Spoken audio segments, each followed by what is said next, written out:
Dear friends, welcome to another episode of The Informant. Today we're diving into the rapidly unfolding events shaking the Middle East. From the elimination of Hassan Nasrallah, Hezbollah's notorious leader, to the Israeli invasion of southern Lebanon and the massive Iranian missile strike against Israel, the largest missile attack in history. We'll also explore the mounting internal pressure on the Israeli government for a decisive and powerful response against Iran, potentially targeting its nuclear program and the very leaders of its theocratic regime. But before we get started, make sure you're subscribed to the channel with notifications turned on. Trust me, you don't want to miss what's coming next. On September 27th, the Israel Defense Forces (IDF) successfully eliminated Hassan Nasrallah, the leader of Lebanon's Hezbollah terrorist group, in a decisive airstrike that obliterated Hezbollah's headquarters in Beirut. Along with Nasrallah, Ali Karki, the commander of Hezbollah's southern front, was also neutralized. This division is responsible for orchestrating attacks against northern Israel.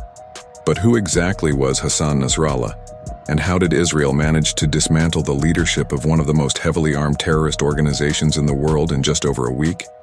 Nasrallah, aged 64, had led Hezbollah since 1992 after his predecessor, Abbas al-Musawi, was also eliminated by Israeli forces. Under his command, Hezbollah evolved from a regional militia into a formidable political and military force in Lebanon, with extensive support from Iran. He was a key figure in the Israeli withdrawal from southern Lebanon in 2000, gaining widespread recognition across the Arab world. Nasrallah's tenure was marked by constant clashes with Israel, most notably the 2006 Lebanon War, which solidified Hezbollah's reputation as a significant military force. However, his role became increasingly controversial as Hezbollah expanded its influence across the Middle East, especially in Syria, where the group backed Bashar al-Assad's regime during the civil war. This involvement strained Lebanon's relationships with Sunni Gulf states and plunged the country into deep political and economic instability. The elimination of Nasrallah and several key Hezbollah commanders has severely weakened the group's operational capabilities. But how did Israel accomplish in just a week what it couldn't for over 30 years? As we've discussed in previous videos, Hezbollah is far more formidable than Hamas. In fact, Hezbollah is 5 to 6 times larger and stronger, with an estimated 100,000 fighters, many of whom are well-trained and heavily armed by Iran. When battling Hamas, Israel spent months and suffered heavy losses, both in soldiers and vehicles. A full-scale assault on Hezbollah would have taken even longer and likely led to greater Israeli casualties. Thus, Israel adopted a different, more strategic approach. Instead of launching a direct frontal assault, they neutralized Hezbollah's top leaders by remotely detonating their communication devices, including pagers and radios. This bold and calculated move wiped out approximately 3,000 key Hezbollah members in one strike. Simultaneously, Israel launched precision airstrikes targeting Hezbollah's senior leadership, culminating in the destruction of their underground headquarters in Beirut. By decapitating the organization and eliminating its top leaders, Israel has left Hezbollah in disarray. Now only secondary leaders remain, and they are reportedly vying for control of what's left of the group. With Hezbollah's second and third-tier leadership embroiled in a power struggle, Israel has a rare opportunity to launch further precision strikes, targeting the group's weapons depots and critical infrastructure. Without a unified command, Hezbollah will need significant time to recover its operational capabilities. Furthermore, these decisive strikes have not only crippled Hezbollah's military strength, but also delivered a significant blow to the morale of its fighters.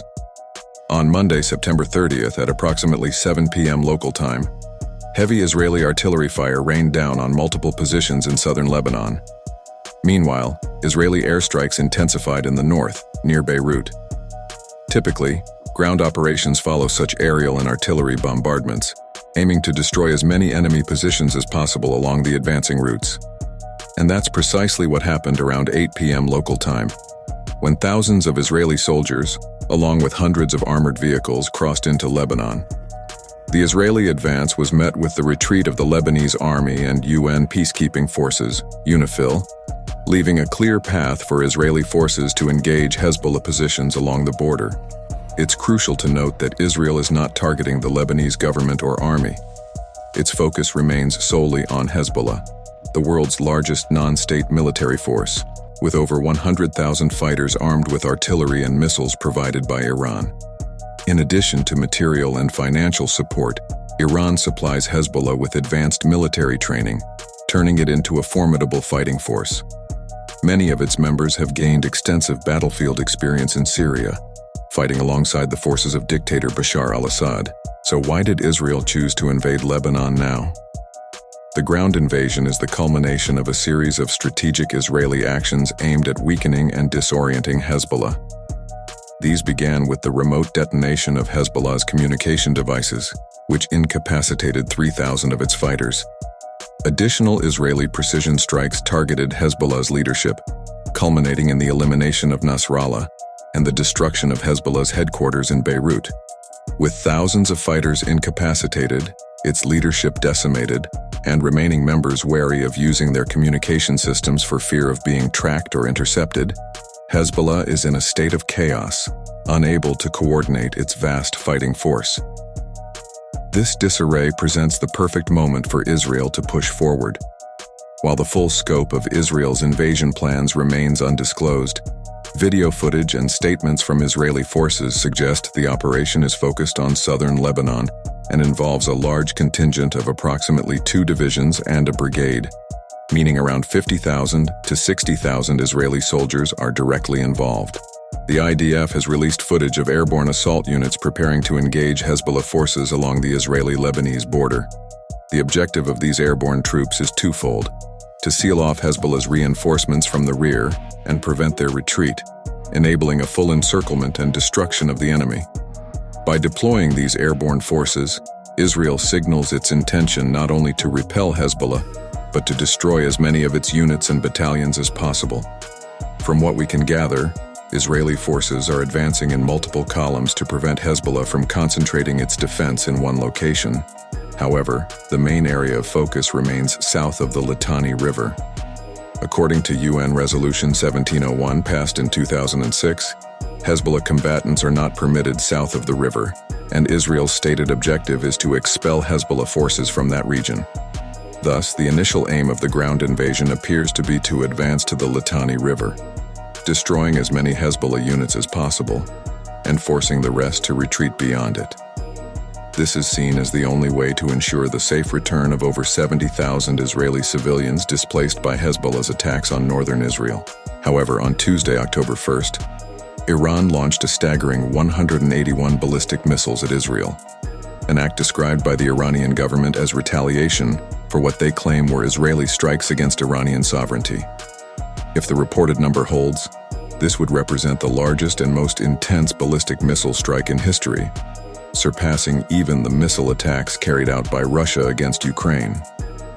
While Israel has only confirmed one fatality so far, a Palestinian, this incident raises serious concerns. Iran justified the missile barrage as a legal and rational response, warning Israel against retaliation.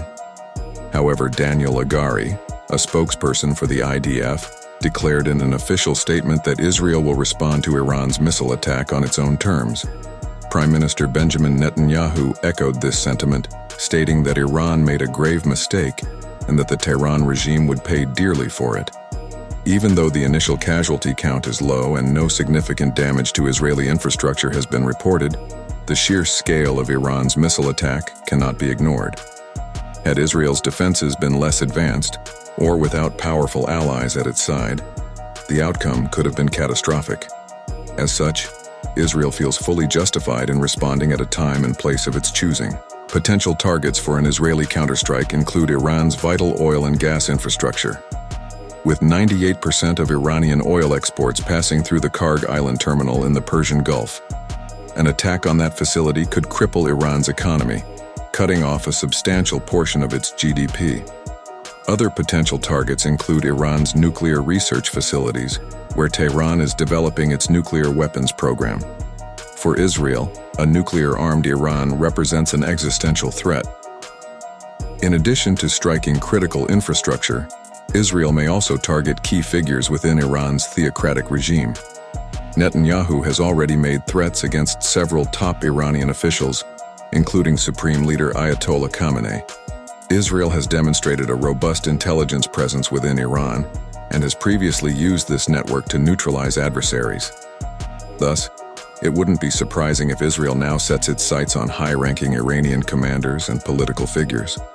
Although Iran's missile attack on October 1st resulted in minimal casualties and damage, it has intensified the calls within Israel for a strong retaliatory strike. Many Israeli officials, including former Prime Minister Naftali Bennett, argue that now is the perfect time for Israel to eliminate Iran's nuclear program and decapitate its leadership, given that Iran's two primary proxies, Hamas and Hezbollah, are currently weakened. Bennett and other influential voices in Israeli politics believe that a simple counterstrike on Iran's oil facilities or defense systems would only push Tehran to accelerate its nuclear ambitions.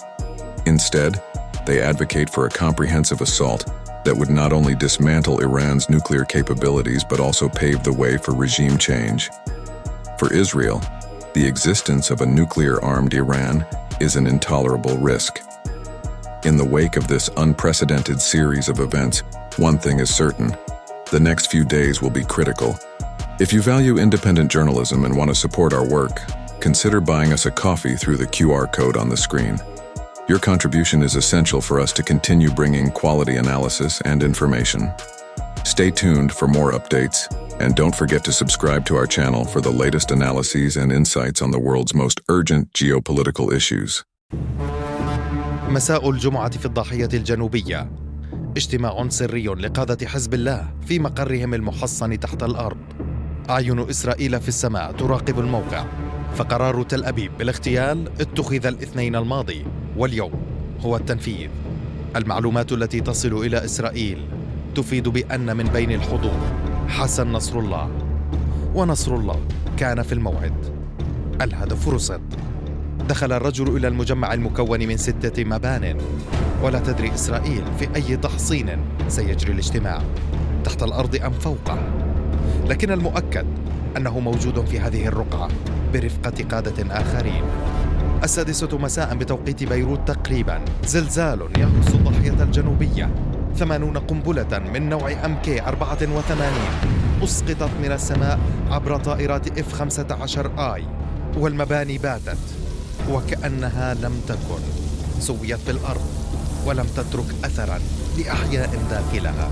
أما منفذو الهجوم فأعلنوا مباشرة أن فرصة النجاة لمن كانوا في المبنى معدومة.